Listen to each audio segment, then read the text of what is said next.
Sejalan dengan komitmen Pemprov DKI Jakarta dalam membangun kota yang inklusif dan ramah disabilitas, Gubernur DKI Jakarta, Pramono Anung meresmikan PAUD Inklusif Cahaya Hati di Rumah Hur-an Disabilitas, Cilincing, Jakarta Utara pada Selasa 16 Desember 2025. Gubernur DKI Jakarta, Pramono Anung mengatakan, kehadiran PAUD ini merupakan bentuk dukungan terhadap pendidikan inklusif bagi anak-anak berkebutuhan khusus. Pendidikan dan juga disleksia, Down syndrome, autis, grahita, penglihatan terbatas dan sebagainya. Mereka juga diajarkan mengaji atau belajar bahasa membaca dengan braille. Maka dengan demikian inilah yang betul-betul hadir di masyarakat yang dipelopori oleh Bu Yuli adalah sesuatu yang luar biasa. Dan tadi saya meminta kepada Dinas Kesehatan, Dinas Pendidikan untuk bisa bekerja sama, memberikan atensi, memberikan ruang bagi anak-anak yang seperti ini. Karena Jakarta harus terbuka, ataupun siapapun yang ada di Jakarta tidak boleh ada yang tidak mendapatkan kesempatan yang baik untuk ini. Jadi itu yang ingin saya sampaikan. Kalau ada pertanyaan, silakan. Ini khusus untuk wilayah Jakarta. Jadi ini memang PAUD yang bersifat swasta, bukan yang dimiliki oleh negara, oleh pemerintah.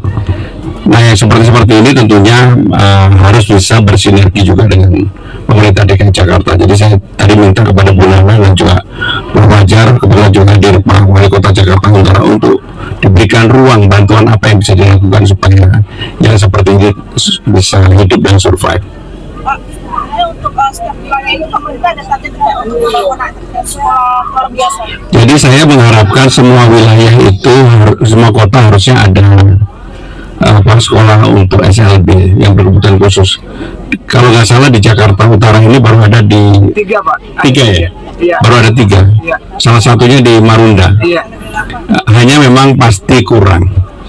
Dan itulah yang menjadi hal yang harus diperhatikan.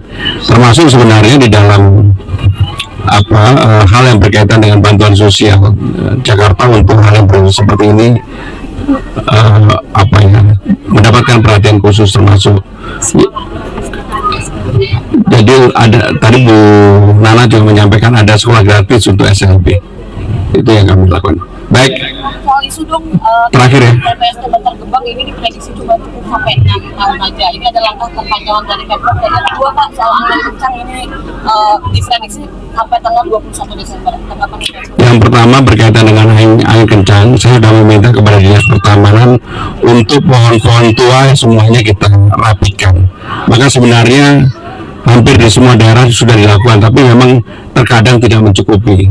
Dan kita tidak tahu angin puting beliung yang kemarin bisa di Ancol, kemudian juga di Sunda Kelapa, itu kan kita tidak tahu bahwa arahnya di sana.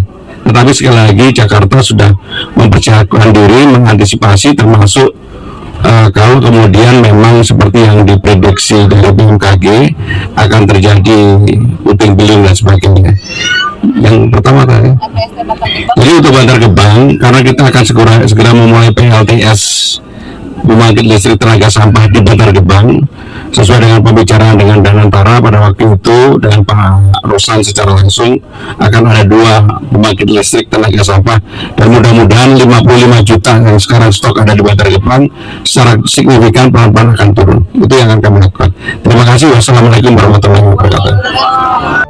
Di tempat yang sama, Kepala Sekolah PAUD Inklusif Cahaya Hati, Anita Yulianti mengatakan, PAUD ini didirikan atas harapan dari masyarakat, di mana warga butuh wadah pendidikan anak sejak dini agar mereka terbiasa melihat kawannya yang berbeda. Ini dibuat atas inisiatif atau masukan daripada masyarakat bahwa kami butuh wadah untuk anak sejak dini, pendidikan anak sejak dini, biar mereka tuh terbiasa melihat kawannya yang berbeda. Saat ini calon siswa ya, karena tahun ajaran baru kan belum mulai, calon siswa ada 10 orang. Itu terdiri dari tunagrahita, Down syndrome, disleksia, dan dicampur juga dengan kawan-kawannya yang yang non disabilitas. Harapannya masyarakat semakin membuka diri ya, bahwa penyandang disabilitas itu haknya sama dengan anak-anak kita yang lain. Jadi berikan mereka kesempatan, jangan dikasihani tapi kasih mereka kesempatan. Dari Jakarta Utara, Ambang Air News TV mengabarkan.